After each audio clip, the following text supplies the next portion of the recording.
Eu não ia fazer esse vídeo não, porque eu não queria mais fazer conteúdo opinativo. Opinião todo mundo tem, você abre a rede social, é só opinião, opinião, opinião, porque opinião vende, retém público. Eu já falei mais de 1 hora sobre isso no meu vídeo Me Faça Famoso, sobre o que eu chamei de holofotação.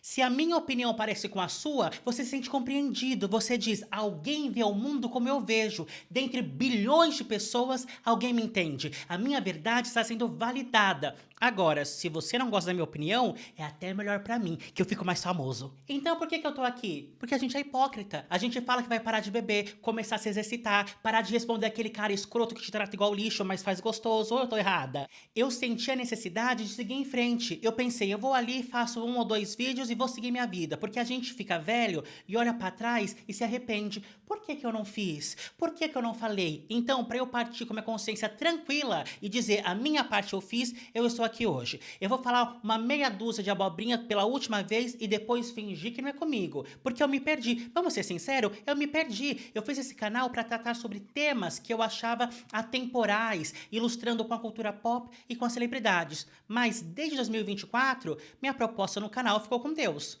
O povo me pergunta, você vai fazer o vídeo da Lana Del Rey? Cadê o vídeo dos Jogos Vorazes? E eu tô aqui, bibibi, bibibi, bibibi, parecendo um papagaio. E eu tô aqui, bibibi, bibibi, bibibi, parecendo um papagaio. Porque eu fico indignado com o mundo, você não fica? É tanta coisa acontecendo que a gente fica indignado. Faz 2 anos que os meus vídeos é tudo assim. Como eu disse naquele meu vídeo antigo. E por quê? Porque tá acontecendo a mesma coisa. Eu não discuto com o Uber, eu não discuto na vida real. Então, eu quis discutir aqui com você. E nem com você, porque só eu falo e você escuta. Porque se você virasse e dissesse, Bira, eu não concordo, eu acho que todo mundo tem que ser escravizado. Eu ia dizer, eita que bacana, que bênção de Deus, eu também acho. E tem que torturar. Então a grande realidade é que eu não quis nem discutir. Eu quis desabafar com você, abrir meu coração solitário e dizer minhas opiniões. Eu fiz uns 5 vídeos assim, mas eu já me cansei de fazer. Eu tô vindo aqui dar minha opinião para seguir em paz e voltar a fazer vídeos mais informativos, talvez até mais reflexivos, que obviamente partem da minha opinião, mas te trazem alguma informação. Vídeo de opinião é para segurar na mão de Deus. E as análises? Que o povo gosta de fazer análise. Tinha até uma mais escurinha lá no YouTube que gostava de fazer, mas parou. Agora é um vídeo por ano, graças a Deus. Eu tô falando de mim. É muita análise que o povo quer fazer. O povo faz tanta análise que fica até sem ideia. Aí agora pedem pro ChatGPT. Hoje, abrir as redes sociais é ver uma enxurrada de publicação que foi o ChatGPT que escreveu. Você pode reparar, terceirizaram até fazer análise e dar opinião na internet. O povo achava tosco os chamados criadores de conteúdo, mas o que a gente tá tendo agora é distribuidor de conteúdo. Você nem mais cria, você só compartilha o que o chat criou. E tem que ser muita coisa para conseguir engajar, reter público. Para ter curtida, precisamos achar pelo em ovo. Eu vou te fazer uma pergunta e eu quero que você responda com toda a sinceridade que você tem no seu coração. A gente precisa de mais uma análise do filme O Agente Secreto do Wagner Moura? Vamos pôr a mão na consciência, vamos se dar a devida desimportância. Outro dia mesmo, você viu que tá na moda fazer isso que eles chamam de Latina Makeup? As famosas tá tudo fazendo. É um olhinho esfumado, uma sobrancelha marcada. Esses dias eu vi uma publicação assim. A tendência de Latina Makeup é problemática e precisamos falar sobre isso. Precisamos? Nós precisamos mesmo? É isso que eu preciso te perguntar. A gente precisa falar sobre tudo mesmo? Tudo que existe no mundo merece ser problematizado, nomeado? Nem toda gozada merece ter um nome. A grande realidade é essa. Você termina de bater, você passa o papel higiênico e fala, esse aqui é o Vitinho, meu primogênito. Não, não precisa dar nome pra tudo. E falando de nome, eu quero te fazer outra pergunta. Por que tudo que a gente precisa falar sobre é um nome em inglês? É sempre o nome em inglês, você pode reparar. A internet virou uma grande agência de marketing. É uma preocupação com o design das publicações, só termo em inglês e tudo é urgente. Para você que nunca viu, os e-mails das agências de marketing é tudo assim. Precisamos dessa arte urgente, porque para eles, se não sair o novo post da WePink, é inverno nuclear. E todo bom profissional de marketing sabe, não é urgente. Por quê? Se tudo é urgente, nada é. É urgente que a gente precisa falar sobre tudo, porque não temos mais nada sobre o que falar. Mas precisamos engajar, todos nós. Até o profissional formado precisou virar blogueiro. Hoje, psicólogos, médicos, dentistas, nutricionistas, advogados, todos tiveram que virar blogueiros para conseguir pagar as contas. Porque para pagar as contas, precisamos de cliente. E para o cliente chegar, temos que engajar. Então, todo mundo agora tem que engajar. Não apenas quem precisa problematizar estilo de sobrancelha para ter curtida. Aí nessas horas eu fico até feliz com esses criadores de conteúdo de política que só falam de desgraça. Aí eu já fico mais feliz. É o Supremo Tribunal Federal metido com fraude, é feminicídio nas alturas, cidades inteiras alagadas sem luz, é a classe dos juízes cagando na nossa cabeça e o problema que você consegue enxergar é que as mulheres estão usando lápis de olho pra pintar a sobrancelha? Não, porque me parece um conteúdo pra pessoa falar que está se importando com o mundo, mas sem tocar o dedo na ferida. Eu não sou alienado, eu sei que tem dinâmicas sociais de opressão. Olha eu aqui falando de apropriação cultural latina, gente. Vamos sulear e dançar Bad Bunny. É aquele meme, quem tem pouco problema, inventa problema pra ter. Mas a gente tem pouco problema? Não, porque é cada coisa que a gente inventa e eu não tô aqui criticando você não. Mas não é curioso esse padrão? O mundo caindo aos pedaços, mas o que viraliza são problemas que praticamente não existem.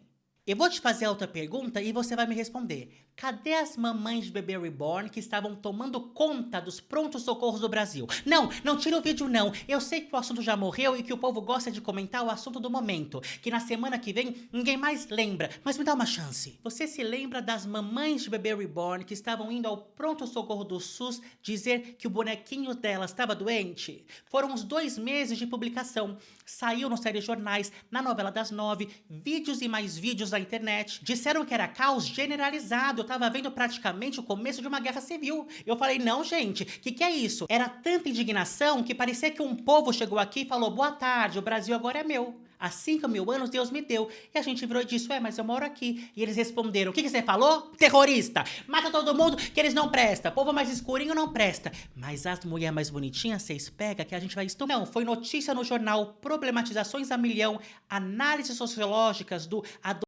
adoecimento da sociedade, porque o povo gosta de falar que a sociedade está doente. Foi gente sendo xingada, bebê recém-nascido agredido. A grande realidade é essa.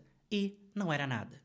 Não é o caso do morango do amor, que em junho todo mundo comeu e agora ninguém mais quer saber porque passou a época. A gente tá agora, é a época do ovo de Páscoa, da Colomba Pascal, depois vem as comidinhas de milho, depois no final do ano é panetone, que é igual Colomba Pascal. Eu que nem faço vídeo fui fazer, eu me irritei, eu falei, não é possível que o povo tá acreditando nisso. Eu não me contive, teve mais de 1 milhão de visualizações lá no Instagram. Se eu quisesse continuar engajando, era só viver comentando notícia indignado, mas eu prefiro aparecer aqui quando eu tenho algo relevante para dizer. Percebo o tanto de atrocidade que aconteceu no ano passado e eu fiquei com a boquinha diminuta. Ó. Eu fiquei porque é aquilo, nem tudo é sobre nós. Na verdade, pouca coisa é. A gente não precisa se posicionar sobre tudo no mundo. Eu vou passar minha vida inteira dizendo para você que estão acontecendo desgraças ao redor do mundo para você ficar mais desiludido e cansado? Eu não vou. Porque desgraça tem todo dia enquanto não cortar a raiz da desgraça.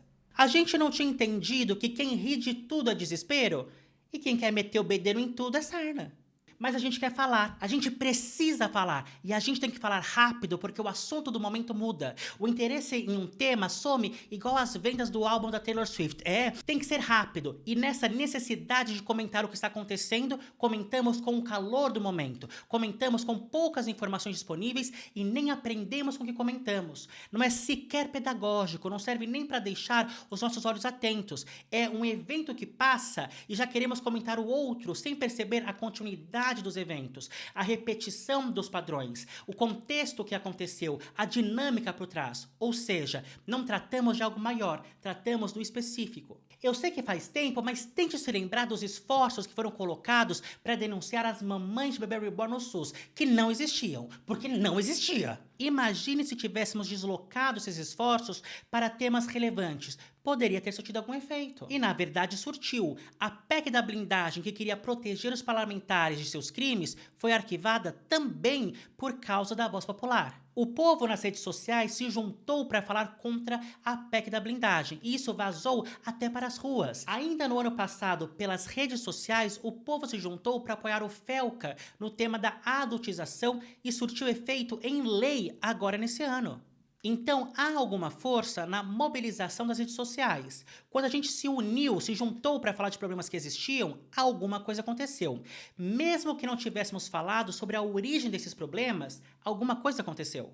É verdade que pode não acontecer nada quando nós nos mobilizamos até nas ruas?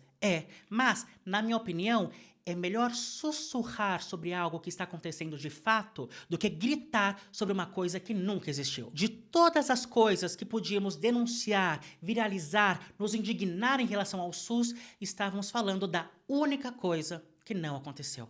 E isso tem acontecido exaustivamente, sempre um assunto descabido vai tomar conta do povo. E quando eu digo povo, eu quero dizer todos nós, não só nós do povão, mas também o povo bonito da Zona Sul. Vai acontecer de novo. Um próximo caso como os do bebê reborn vai vir, assim como vários casos como os do bebê reborn já vieram. Quem não se lembra das pulseirinhas coloridas do final dos anos 2000? No final dos anos 2000 começou um boato de que essas pulseirinhas coloridas de silicone tinham um significado oculto. Por meio do Orkut e dos e-mails, naquela época as fake news circulavam por e-mail, os pais recebiam a informação de que cada cor representava uma prática sexual. Se alguém chegasse em você e estourasse a sua pulseira, você deveria fazer o ato que a cor daquela pulseira representava. Por exemplo, se você estourasse uma pulseirinha rosa, eu tinha que te mostrar o meu peito. Se você estourasse a verde, eu tinha que te lamber no pescoço. Eita, que delícia! Era tudo mentira.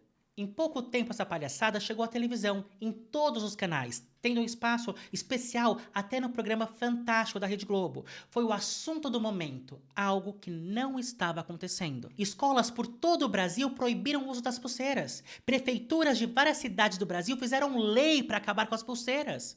Nós, crianças e adolescentes da época, só descobrimos que aquelas pulseirinhas podiam ser usadas para contexto sexual por causa do alarde da mídia. É um dos casos que eu chamaria de holofotação e os estudiosos chamam de amplificação midiática, quando uma denúncia de uma suposta prática que, se existe, é pequena e localizada, faz na verdade que essa prática se dissemine. Para tratar desse assunto, eu preciso ser muito claro e direto com você, porque é um tema que até entre os esquerdistas mais mente aberta é um tabu. Mas eu preciso falar, mesmo que eu seja mal visto e as pessoas achem que eu estou tendo uma fala problemática ou voltando à era do quebrando o tabu.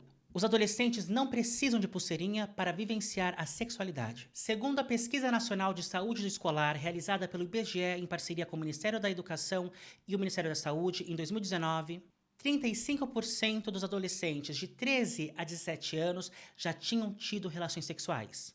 E dentre esses, 36% tiveram a primeira relação sexual com 13 anos ou menos. Enquanto 82% dos alunos receberam informações sobre as infecções sexualmente transmissíveis, apenas 67% receberam informações sobre como conseguir preservativos gratuitamente. Isso faz sentido? Eu imagino isso. Vocês vão pegar a doença. E os adolescentes dizendo, como é que a gente faz para não pegar a doença? É só não transar que é pecado. Você tá com pulseirinha colorida aí? Eu não queria entrar em pautas de costume, mas é necessário. Há um terror quando se fala sobre educação sexual, mas há 20 anos tínhamos crianças nos programas mais assistidos da televisão brasileira imitando a Carla Pérez e dançando na boquinha da garrafa. E isso não estava em grupos restritos, estava na casa de todos nós no domingo à tarde. A quem serve não ensinar as crianças sobre sexualidade, mas deixá-las sexuais? Esse foi um dos temas tratados no tão importante vídeo sobre adultização feito pelo Felca, mas ali não se trata sobre outras verdades incômodas. E isso é claro, até porque a recepção do vídeo seria diferente. Ele várias vezes chama adolescentes de 15 ou 16 anos de criança. Adolescentes também não deviam se expor às redes sociais, mas a dinâmica nessa fase de idade é diferente da realidade de uma criança. A maioria dos jovens do Brasil começa a vida sexual aos 15 anos. E esse início é feito sem educação, sem amparo e por isso os riscos não são enfrentados. 14% dos estudantes do Brasil relatam que já sofreram algum tipo de violência sexual. 14% pode até parecer pouco porque seria algo como 1 em cada 10 adolescentes, mas quando colocamos em número, a realidade assusta. Mais de 1.700.000 adolescentes já sofreram algum tipo de violência sexual no nosso país. Para você ter ideia da dimensão disso, o número de estudantes de escola particular no Brasil em 2019, quando a pesquisa foi feita, em 2019, o número de estudantes da escola particular era 1.700.000. Ou seja, se a gente falar de número, é como se todos os alunos de todas as escolas particulares de todo o Brasil tivessem sofrido violência sexual. Dentre aqueles que sofreram violência, como ser beijado, ser tocado sem deixar, 29% disseram que a violência foi cometida pela pessoa com quem eles namoravam. Quase 25% disseram que foi por um amigo e quase 23% disseram que foi por um familiar.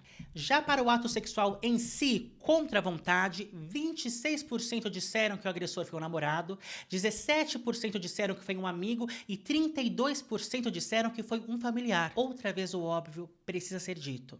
O perigo está no nosso convívio. Não é o homem do saco desconhecido que vai vir pegar o seu filho. É alguém que ele conhece. E pior, é alguém em quem ele confia. A porcentagem de desconhecidos que cometem algum tipo de violência ou estupro contra os adolescentes é relevante e não pode ser desconsiderada. É algo entre 19% e 21%. Mas em ambos os casos, o número de agressores que são conhecidos, que fazem parte da vida do adolescente, é quase 4 vezes maior do que o número das agressões feitas por gente que ele não conhece. O número das violências sexuais cometidas por desconhecidos também é menor do que os casos envolvendo pais, mães e outros familiares. Essa realidade também é absurdamente incômoda. Nós estamos a todo momento com essa preocupação justa de proteger as nossas crianças e adolescentes e olhamos para o lado de fora. O lado de fora é perigoso sim, e todo cuidado é pouco. Ter 0,5% de chance de algo ruim acontecer com uma criança é inaceitável. Isso não está em discussão, mas as chances de algo acontecer num banheiro público é realmente menor do que acontecer no banheiro da sua casa, feito por alguém que você confia e não só confia, como ama.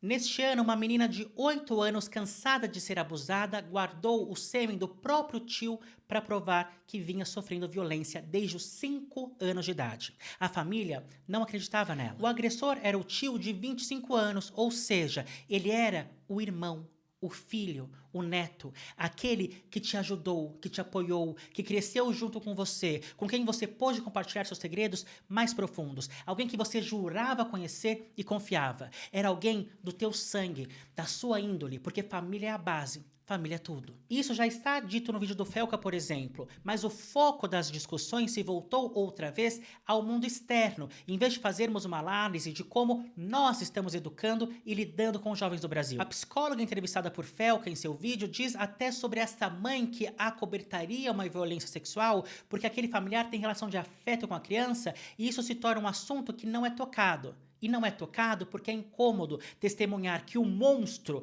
tem um rosto tão familiar, que o monstro é filho nosso.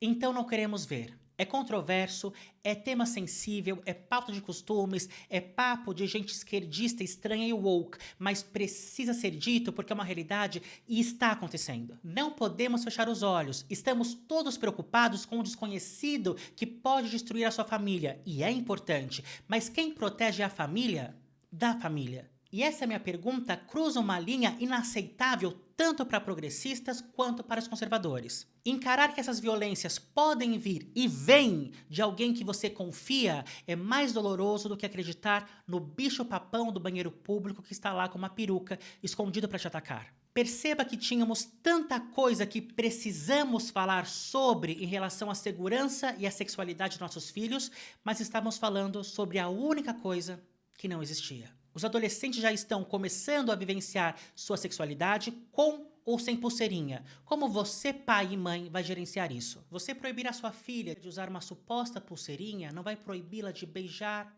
tocar, trocar intimidades com o colega da sala dela quando ela estiver longe de você. E como ela pode te pedir ajuda ou aconselhamento sobre isso se é algo sobre o qual não pode ser dito? Ela tem abertura para falar sobre o namoro dela? Quer dizer, ela pode namorar? Lembrando que a maioria dessas violências são cometidas pelo namorado.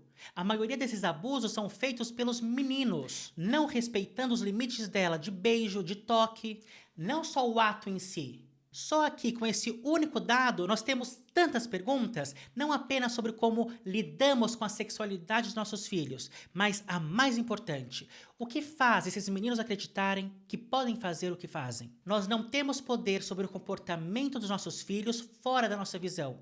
E eu sei, isso dói. Mas essa incapacidade de lidar com o fato de que adolescentes estão conhecendo os seus corpos e os corpos de seus colegas vai nos dar gravidez na adolescência, sexo desprotegido, desamparo emocional, condutas de risco e abuso. Todos esses são problemas reais que estão na nossa mesa todos os dias. Mas o problema era a pulseirinha colorida de silicone. Os vereadores, os pais, o Fantástico realmente pareciam acreditar que a pulseirinha colorida tinha uma espécie de poder mágico que fazia os adolescentes ingênuos se transformarem em animais no cio. Os vereadores, os pais, o Fantástico realmente acreditavam que, tirando a pulseirinha colorida de silicone da escola, acabariam com a curiosidade, o desejo e os problemas relacionados a essa falta de cuidado dos pais, da escola e da sociedade em relação aos adolescentes. E por que eu estou falando sobre isso se pode prejudicar a minha própria imagem por ser um tema tabu? É exatamente porque é um tema sensível sobre o qual ninguém fala. E se ninguém fala, se repete, porque o problema nunca foi visto de frente. O que foi o sucesso da série Adolescência da Netflix lançada no ano passado? É outra vez esse desespero dos pais, da escola, da sociedade em relação às crianças e os adolescentes. Qualquer adolescente que está na internet hoje sabe o que é o Discord e o que está no Discord. Esses lugares funcionam sim como uma escola que deixa esses jovens absurdamente ressentidos e possivelmente violentos. O Discord, as chans, é um meio pelo qual esses jovens são cooptados. Mas por que eles são cooptados? Quando viralizamos essas plataformas, até o jovem que não a usava pôde querer ver como era a dinâmica por lá, mesmo que só por curiosidade. E ele pôde entrar porque essa viralização aconteceu antes de regular o uso da internet por menores. Calma lá, me escuta mais um pouco, pode me criticar à vontade, mas entenda o que eu estou querendo dizer. Nós estamos conectados à internet pelo menos desde o ano 2000, quando lançaram o IG e o acesso à rede se tornou mais fácil. Nós estamos conectados à internet há mais de 20 anos, quase 30 anos. Hoje, 9 em cada 10 brasileiros usam a internet. Em 2010, houve, por exemplo, o Plano Nacional de Banda Larga do governo Lula, que pavimentou esse caminho para conseguir a popularização da internet ao levar alguma infraestrutura para os interiores, onde as grandes empresas privadas não tinham interesse em chegar. Esse plano não foi um sucesso absurdo, mas, outra vez, é uma mostra de que precisamos de políticas públicas até para que as grandes empresas privadas queiram ter lucro, porque, se dependesse delas, só São Paulo e Rio tinham internet boa. E isso não é exagero porque até hoje metade da internet fixa de todo o Brasil vem de pequenos provedores regionais que tiveram que assumir a internet dos interiores do Brasil porque os interiores do Brasil estavam esquecidos e precisavam que o Estado interferisse para que alguma empresa quisesse ganhar o dinheiro das suas cidades. E aqui eu já estou indo para outro assunto, mas é sempre o meu compromisso lembrar que empresas privadas querem que você se foda. O que eu quero que você repare é que estamos há quase 30 anos usando a internet. Faz mais de 10 anos que os celulares com internet entraram na casa, desde o rico até o pobre. O governo fez programas para avançar a internet no Brasil. E apenas esse ano, 26 anos depois de a internet começar a ser popular, é que se pensou, nossa, menores de idade estão usando a internet. Precisamos fazer lei. O Brasil fez leis, políticas públicas para expandir a internet. A internet não se expandiu sozinha. Nós, como sociedade, fizemos que ela se expandisse. Ou seja, estavam sim pensando sobre essa nova realidade conectada à rede. Todos sabiam que crianças e adolescentes estavam na internet. Todos. Todos sabiam que as crianças e adolescentes estavam nas redes sociais, mesmo não podendo. É daí que veio, por exemplo, a comoção das pulseirinhas. Mais tarde, nos anos 2010, tivemos os escândalos, os encontros entre adultos e crianças e adolescentes que se conheciam por meio das salas de bate-papo. Você se lembra disso? Por causa desses escândalos, até se criou legislação que permitisse punir esses encontros vindos da internet. Mas nunca fizeram legislação que impedisse esses crimes de acontecer. Você está entendendo o que eu estou dizendo para você? Por que estávamos gritando e fazendo leis contra a pulseirinha em vez de gerenciar o uso da internet pelos menores? É o que estamos vivendo dia após dia sobre os mais variados assuntos. Pegamos um espantalho e focamos nele. E eu entendo o motivo disso. Até hoje não queremos encarar que os adolescentes sabem onde encontrar pornografia e parceiros na internet. Os adolescentes até sabem usar VPN. E agora, o que fazemos com isso? O que eu estou dizendo para você é, em primeiro lugar, para acabar com as escolas da violência na internet, é necessária uma lei proibindo menores ali. Ponto. É simples. Isso está acontecendo agora e é bom. Banindo essas escolas da violência na internet, nós estamos amenizando um problema, não acabando com ele, porque até esse banimento pode ser contornado pelos adolescentes mais dispostos. Dito isso, precisamos ir a outro ponto. O Discord é um meio para cooptar esses jovens, mas o que faz com que esses jovens sejam cooptados? O que está permitindo que esse comportamento aconteça? Porque esse comportamento pode ser estimulado por outro meio, por outro canal. Não devemos mascarar essa realidade e dizer que tirando o Discord resolveremos esse problema.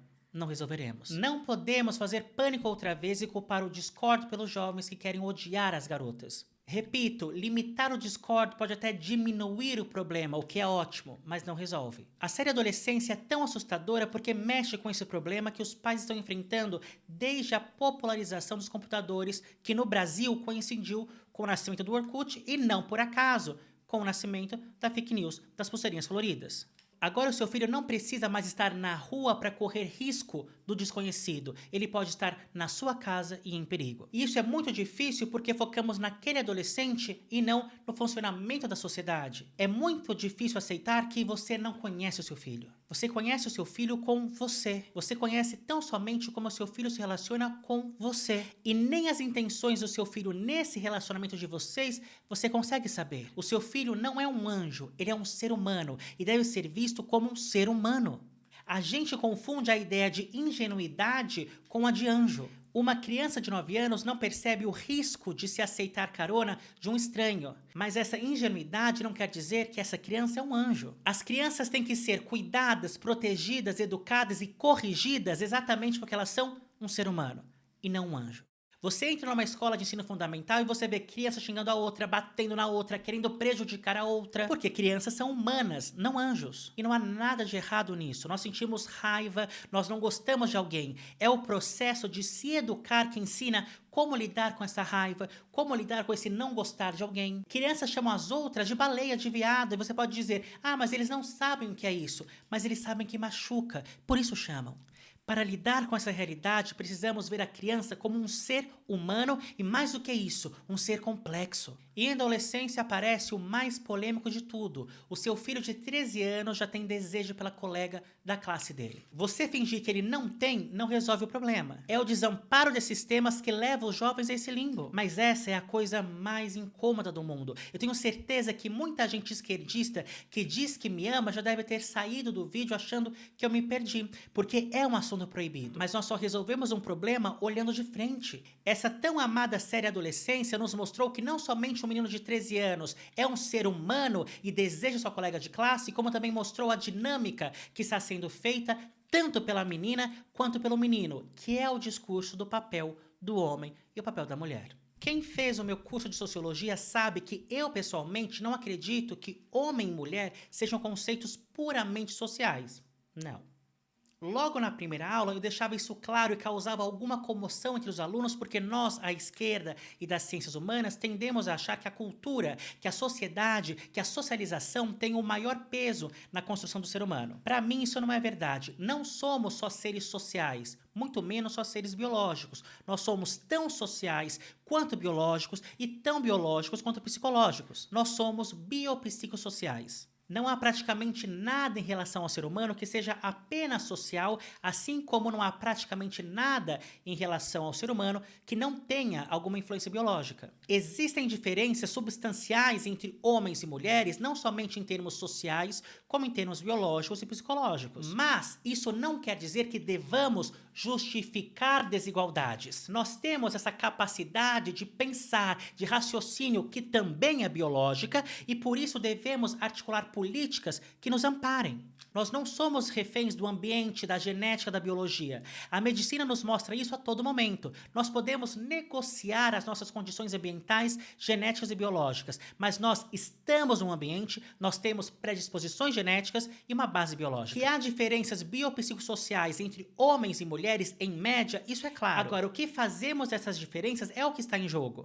Nós não somos animais marítimos, mas desbravamos os oceanos. Nós não somos animais com asas, mas voamos. Então não há justificativa para segregar por causa de algo que tenha alguma base biológica. Dito isso, precisamos sim questionar o papel do homem e da mulher. Em adolescência é explícito, é dito sobre a ideia 80-20. Isso tá lá, escancarado para quem quiser ver. Nos estudos do roteirista para escrever essa série, e esses estudos partiram de explosão de casos reais de violência lá no Reino Unido, ele chegou à informação de que esses jovens acreditam que 20% dos homens conseguem ficar com 80% das mulheres. E por quê? Porque esses homens são a elite masculina. São os 20% que têm boa aparência ou profissão, mas sobretudo que têm dinheiro, que são capazes de ser o homem provedor. Quem é esse homem ideal e provedor? Certamente ele não é um menino de 13 anos. Não é esse adolescente que não tem o rosto Chad, com a mandíbula definida, olhos de caçador,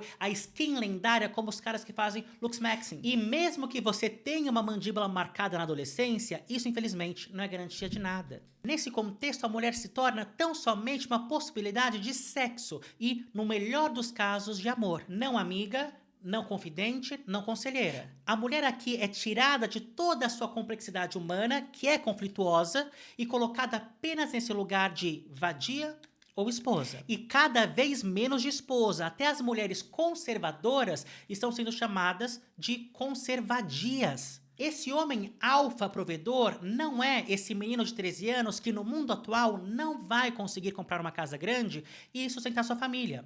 Em São Paulo estão sendo vendidos apartamentos de 20 metros quadrados por R$350 mil. E em todo o Brasil, mesmo fora das capitais, em cidades médias e grandes, onde há oferta real de emprego, um aluguel já chega aos R$1.000 por mês. Praticamente não existe mais a possibilidade de um homem da classe trabalhadora, sem herança, viver em um bairro de classe média baixa com algum conforto, deixando a sua mulher ser apenas dona de casa, como fizeram os metalúrgicos dos anos 80 na Grande São Paulo. Se o Lula e os operários chão de fábrica tivessem entrado no mercado de trabalho agora, eles não teriam tido a vida que eles tiveram com seus empregos. E nem era uma vida de luxo, mas era uma vida com alguma segurança e estabilidade. E isso, para nós da classe trabalhadora, já é demais. Essa elite da qual esse menino incel não faz parte é feita dos homens alfa. Homem alfa, por acaso, é como literalmente se definia o policial que matou sua esposa no começo desse ano. Um dos policiais que mataram suas esposas, porque tivemos mais de 2 no último mês. Não há nada errado em ser homem e não há nada errado em ser masculino. Mas quando começam a pensar em uma masculinidade que não seja tóxica, como dizem na internet, sabe quais são os temas que viralizam? Você sabe o que esses grandes influenciadores homens, mesmo fora da bolha Red Pill, esses influenciadores que até a sua mãe conhecem, que fazem vídeos bem-humorados como Gustavo Tubarão, sabe o que eles sempre estão preocupados e viralizam sempre dizendo sobre uma nova masculinidade? Um dos temas mais virais dessa nova masculinidade é: a pornografia prejudica a sua vida. Eu não tô aqui para dizer se pornografia é ruim ou bom, mas se você for um homem com trejeitos de macho alfa e quiser gravar uns vídeos mais quentes comigo, aí a conversa será em outro tom. Mas perceba mais uma vez, olha tudo o que está acontecendo em volta. Feminicídio, vicaricídio, que é uma palavra nova, se você não conhece, vai lá conhecer. Suicídio dos homens nas alturas, renda caindo, aluguel subindo, qualidade de vida pior e tudo isso levando a uma crise de masculinidade. Mas o problema é que você bate punheta. Minha amizade, a indústria pornográfica é uma lástima sim, mas o maior problema que o homem jovem está enfrentando e causando é gozar. Então o problema vai ser resolvido com a privação. Não, vamos mais nos masturbar. O problema não é que você não consegue manter relações de afeto. Não é que a sociedade está atomizada e ninguém mais consegue fazer conexão. Não é que os aplicativos de relacionamento são desenhados para você ficar frustrado. Não é porque as redes sociais mostram uma vida que não existe. Não é que você, como homem, não pode dizer que está com medo e fraco. Não é que você nunca vai ter o padrão de vida do seu avô, porque o nosso trabalho está cada vez mais precarizado. E para ter conforto e felicidade neste mundo, você precisa de dinheiro. Não, o problema que precisamos viralizar é como faz mal você bater punheta vendo a Andressa Urach lambendo a xereca da Martina, enquanto a MC Mirella dá o cu pro pau enorme do Dinho sem gemer. Esse é realmente o grande problema que está afetando os homens jovens. Quem quer mexer nesse vespeiro de dizer, talvez ficar o tempo todo dizendo pro menininho, para de chorar, vira homem, você tá parecendo mulherzinha. Quem quer dizer que talvez isso pode ter influenciado negativamente de verdade os homens? E quando é dito, é uma comoção. E perceba, um homem chorar tem origem biológica. Um homem ter emoções tem origem biológica. Essa é a ideia desse homem indestrutível, corajoso, frio, contido, racional. Esse Christian Grey, esse homem que as mulheres leem nos livros eróticos. Não é o comportamento do macho, do homem biológico. Por exemplo, há possibilidade de os homens terem alguma tendência maior à agressividade por questões biológicas, mas os homens não são retardados. Até os outros animais se controlam, aprendem. Nós temos cachorros adestrados que dançam, que dão a patinha, aprendem até não latir. Existe uma base biológica, mas nós também aprendemos e temos que aceitar que estamos ensinando. Cadê esse homem corajoso, forte e destemido na hora de tomar injeção? A gente vê hoje esse monte de marmanjo com medo de tomar injeção e de ir ao médico. O homem toma agulhada até de testosterona para ficar bombado e forte, mas tem medo de injeção. Por quê? Quando você vai ver, o cabra passou a infância toda escutando em tom de ameaça: vou te levar pro médico, você vai tomar injeção. Quem diria que isso causaria danos reais? Gente, isso é tão óbvio, mas precisa ser dito. E você sabe, eu tô aqui para falar o óbvio, mas não é só isso. Eu não queria ser leviano aqui. Eu não queria fazer problematizações que todo esquerdista faz. Mas já que há um vídeo para eu dizer que eu já fiz a minha parte, eu quero lembrar a você. Uma menina não é estimulada a jogar futebol. Isso é verdade. Mas ela também não é proibida de brincar com bolas. Os meninos são imediatamente proibidos de participar do universo feminino. Proibidos. Bonecas, enfeites, bonecos de bebê, tudo que remete ao feminino, ao cuidado, é desestimulado. Qualquer sinal do que é visto como fraqueza é desencorajado. Nós aprendemos na escola que em uma mulher não se bate nem com uma rosa, ao mesmo tempo que aprendemos que tudo relacionado à mulher é inferior. As meninas são incentivadas a levar bonecos no colo como se fossem seus filhinhos, mas os meninos não podem fazer o mesmo. Se já está cristalizado pela pedagogia desde Maria Montessori que o brincar é o trabalho da criança, ali naquele momento está sendo criado esse homem adulto que não se vê responsável pelo cuidado afetivo dos filhos. Em que momento é esperado que esse homem aprenda a cuidar se nunca estimularam isso? Eu juro por Deus que eu não queria aqui ficar quebrando o tabu, eu não queria vir aqui lacrar igual nos anos 2000, igual em 2016. Não, eu não queria. Mas você sabe que a gente precisa repetir isso. Nós precisamos nos lembrar da ideia tão batida e tão criticada do homem que ajuda a esposa, porque ele ajuda a esposa a limpar, a cuidar. Por que ele ajuda? Ele ajuda porque quem carregava os bonecos no colo desde a infância era ela. Logo, a responsabilidade é dela, ele apenas ajuda. E esse homem é responsável pelo quê? Num mundo ideal, ele seria a pessoa que faria tudo funcionar, seria o chefe e o arrimo da família, mas, infelizmente, nem ser o provedor e o chefe da família, esse homem consegue mais. Metade dos lares brasileiros são chefiados por mulheres, segundo o IBGE. A Serasa nos diz que 93% das mulheres contribuem financeiramente em suas casas, e além disso, 33% dos lares são sustentados apenas por mulheres. Diferente dos dados do IBGE, o levantamento da Serasa foi feito pela internet, o que enfraquece a pesquisa, mas ainda nos serve como termômetro. De todo modo, é possível dizer que o número de lares em que a mulher contribui ou sustenta a casa já supera o número dos lares em que o tradicional homem provedor é arrimo e chefe da família. E isso sobrecarrega essa mulher que agora tem que cozinhar, limpar, lavar, passar, cuidar dos filhos, cuidar do marido e ainda trabalhar fora. E eu vou falar daqui a pouquinho, um pouquinho mais sobre isso. Nós temos que aceitar que esses casos horrorosos de violência contra a mulher são nossos filhos. Nós produzimos. Esses homens não são monstros. E outra vez, eu já falei sobre isso no meu vídeo Quem Você Mataria. Nós nos isentamos da culpa. Era um monstro. É um desajustado. Não é um nosso filho. O mundo ao redor está sendo incendiado, mas o incêndio começa nas nossas casas. Não é só não desenvolver a capacidade de afeto e de cuidado dos meninos. Não é apenas não deixar brincar de boneca. Ai, que o viado quer que o menino brinque de boneca. Não é só a ideia de que os outros devem segurar suas cabritas porque o meu bode está solto. Não é só o ensinar a menina a se conter e fechar as pernas enquanto não é estimulado que os meninos se contenham. É muito mais. Ué, alguma família ensina o filho a passar a mão na menina? É claro que não. Assim como não se ensina a beber, a fumar maconha, a brigar no trânsito, a trair a esposa, a dar o cu sem camisinha. Nada disso é efetivamente ensinado, mas é aprendido. Uma coisa é o discurso, outra coisa é a prática. É o famoso faço o que eu falo, mas não faço o que eu faço. Por exemplo, 6 em cada 10 adolescentes do Brasil já tinham bebido álcool e 3 beberam pela primeira vez antes dos 14 anos de idade. É o que o IBGE levantou em 2019. Agora eu te pergunto, quantos adolescentes brasileiros meditam antes de dormir? Quantos adolescentes brasileiros estão buscando o nirvana budista? Quantos adolescentes brasileiros estão cheirando rapé e tomando ayahuasca como indígenas? Quantos deles estão aplaudindo o sol? O número não é expressivo porque a nossa sociedade não é budista, não medita, não usa rapé e ayahuasca e não aplaude o sol. Esses adolescentes não foram ensinados a beber. Mas deixa só dar um golinho, senão ele fica com febre. O álcool está presente nesse lar. Há uma cultura baseada em socializar bebendo.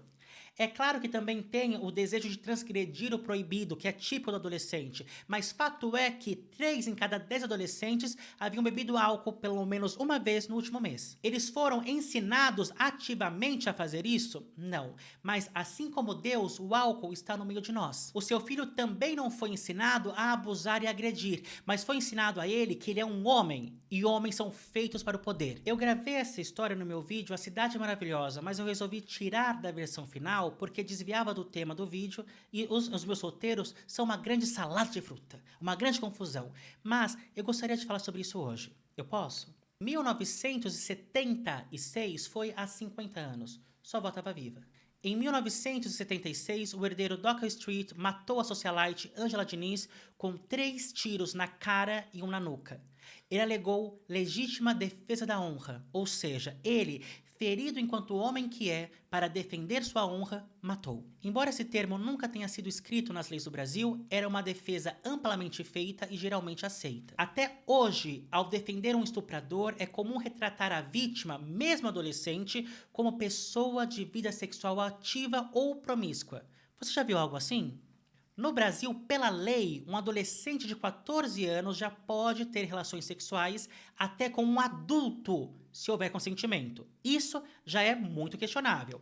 Abaixo dos 14 é crime imediatamente, a lei é clara. Mesmo que você tenha 14 e a outra pessoa tenha 13, não é permitido pela lei. Agora, se você tem 14 e a outra pessoa tem 45, aí não é crime. O motivo, eu já não sei. Você vai ter que perguntar para um jurista. E talvez nenhum jurista saiba porque recentemente você lembra que os juízes do Tribunal de Justiça de Minas Gerais decidiram que não havia crime na relação de um homem de 35 e uma menina de 12 anos porque eles tinham um relacionamento amoroso duradouro e ela já tinha vida sexual ativa. Mesmo nesse caso, que a lei é claríssima e diz que é crime, se buscou justificar a partir da vítima. A vítima já era sexualmente ativa. Ou seja, se uma loja já foi roubada, você também pode roubar. É isso que tem sido feito quando a vítima é uma mulher ou uma menina. E foi feito no julgamento de Doca Street. A depravação de Ângela Diniz foi usada para defender Doca, que saiu sendo aplaudido de dentro do tribunal. Graças a Deus, houve comoção popular e manifestações que finalmente fizeram Doca ter uma pena mais justa. Embora tenha caído em desuso a partir dos anos 90, apenas em 2023, só em 2023, há 3 anos, o Supremo Tribunal Federal decidiu, de uma vez por todas, que alegar legítima defesa da honra estava proibido. É a manifestação do pátrio poder. É o poder deste homem que tem direitos de homem, de chefe, e é ele que manda na sua casa e em sua esposa. Acabou a defesa legal usando a honra e o pátrio poder, mas ainda paira sobre nós a ideia de mulher minha não faz. Nos Estados Unidos, o famoso lar da liberdade e da igualdade, a mulher só pôde abrir conta no banco sem o marido ou pai em 1974. Já no Brasil, até 1962, a mulher casada não podia trabalhar, receber herança ou assinar documentos sobre os seus bens sem que o seu marido autorizasse. A sua avó provavelmente já estava viva nesse contexto. Eu tive alunas no meu curso Ciência, Narrativas e Pós-Modernidade que eu dei no SESCs em São Paulo, em Ribeirão Preto, que me disseram que elas próprias tiveram que tirar seus próprios passaportes com autorização dos seus maridos. E muitos dos documentos que elas precisavam para si vinham com o nome de seus maridos, acompanhado com o termo "e sua senhora". Elas estavam lá, vivas e lúcidas na minha frente. Isso foi ontem e não acabou. Vimos nesse ano um homem matar seus próprios filhos, alegando que a esposa o teria traído. Essas desgraças de programas policialescos e o clamor das redes sociais condenaram a mãe. A traição não justificaria, mas eles já estavam separados e ele não aceitava o fim. Essa história é comum pra você? Pra mim é. E de onde vem? Do pátrio poder. Vem desse suposto direito do homem sobre a sua mulher. Do bode que pode tudo e as cabritas que devem se precaver. Da ideia de que se a mulher está dizendo não, é por charme, se fazendo de difícil, porque a menina tem que se conter, fechar as perninhas, mas ela quer sim, é só insistir. É a manifestação mais dura de que se ela não vai ser minha, não vai ser mais de ninguém. Nenhum homem começa dando tiro na cabeça, começa com pequenas palavras que estão normalizadas. É curioso que ninguém nunca ensinou o filho a matar a mulher, mas coincidentemente, a internet em peso estava colocando a culpa do crime de um homem no colo da maior vítima. Coincidência, não é? Essa mãe que perdeu os 2 filhos estava em perigo de vida, como a Fabiane de Jesus, que foi linchada por uma fake news, e nós falamos sobre isso no vídeo O Pânico Cristão. A Fê desse outdoor que está na tela voltou para o marido e foi morta depois de 12 dias. As mulheres têm sido mortas se não voltam também. Na verdade, o fato de elas não voltarem é geralmente o motivo de elas serem mortas. E esses assassinos são nossos filhos, são frutos nossos, mas filho feio não tem pai. Às vezes, nem filho bonito tem, só vai ter a mãe, a avó, a tia. Há muita preocupação se o seu filho vai dar o cu. Mas, estatisticamente, você tinha que se preocupar se o seu filho não vai matar a esposa dele. Se o seu filho não vai negligenciar os teus netos quando ele se separar da esposa. Se seu filho vai dar uma pensão alimentícia que não dá nem para comprar a 100 pro teu neto comer todo dia, e ele vai achar que está fazendo muito. A preocupação deve ser se o seu filho vai ser homem de cuidar da esposa quando ela estiver doente. Se seu filho não vai pegar o carro bêbado como você pega, mas dar o azar de matar 2 crianças. O seu filho não está só aprendendo o que você diz, mas o que você faz. Minha amizade, o que eu quero te dizer hoje para que você leve para sua vida, a partir desse exemplo todo que eu estou te dando, é que, mais do que o problema do conceito de pátrio poder que ainda está na nossa sociedade, mais do que você não conhecer a complexidade do seu filho adolescente, mais do que o seu filho ser um ser humano, não um anjo, mais do que esse adolescente ter desejo, estar tendo algum nível de experiência sexual, queira você ou não, mais do que tudo isso, eu quero explicitar hoje e eu quero que você entenda. O seu filho é filho de todos nós. O seu filho é filho da sociedade. É responsabilidade de todos nós. Todos nós estamos educando o seu filho. O seu filho está recebendo influências do mundo fora da sua casa. Você precisa aceitar isso. Só aceitando isso, você consegue gerenciar. Dia após dia é dito, eu que escolho como educar meus filhos. Na minha casa é assim.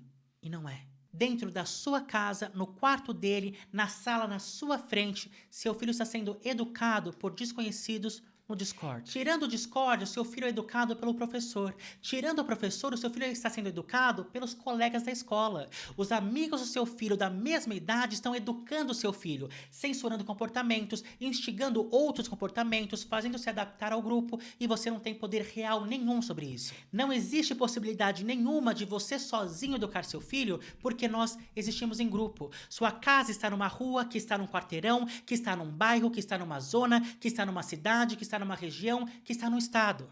Nem as palavras que seu filho usa você controla. O vocabulário do seu filho é diferente do seu. As roupas que você escolhe para o seu filho usar já estão pré-selecionadas. O mundo lá fora vai bater na sua porta. O mundo lá fora está, na verdade, dentro da sua casa. A sua casa só existe porque existe o mundo lá fora. Nós ainda estamos com esse pensamento de um filho numa redoma. Que redoma? Estamos ainda presos a essa ideia de que um filho pode ser controlado. E controlado é diferente de educado. Parece que essas frases de efeito como o mundo que vamos deixar para os nossos filhos depende dos filhos que vamos deixar para este mundo, na verdade, não tem efeito nenhum. A ideia que você não tem controle sobre os seus filhos é desesperadora, mas é realidade e precisamos falar sobre isso. Nós não precisamos falar de pulseirinhas coloridas. Precisamos lidar com a impossibilidade de controlar os jovens.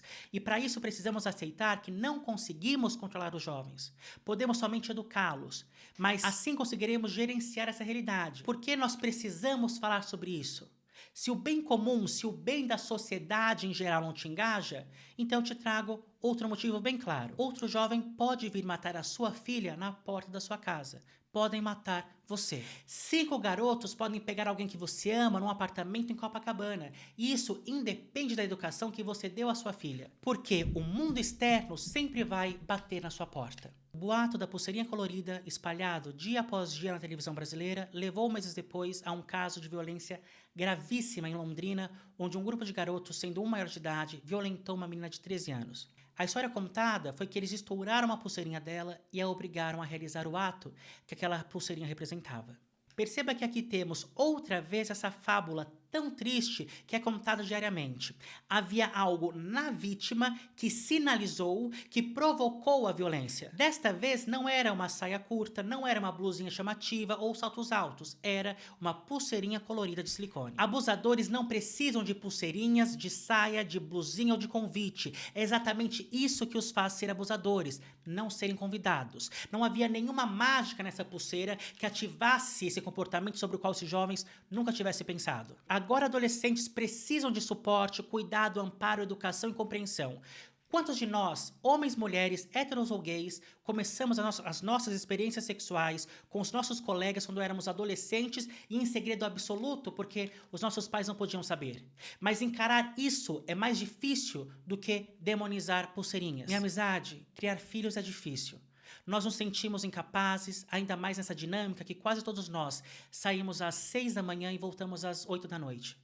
Temos pouco tempo em família, nesse pouco tempo estamos exaustos. Para conseguir alimentar os nossos filhos, temos que deixá-los com outras pessoas. E o mundo é cão. Deixamos os nossos filhos na creche, na escola, nos projetos contraturno que o governo oferece. Se você é de classe média, nos inúmeros cursos que você coloca o seu filho. Nós estamos ausentes na vida dos nossos filhos. E parece que não tem nada que possamos fazer em relação a isso. E queremos compensar nos preocupando com coisas que não existem. Em vez de questionar, por que eu não posso ter mais tempo com meu filho? Por que eu sou obrigada a negligenciar os cuidados do meu filho? Por que eu não tenho capacidade de proteger o meu filho?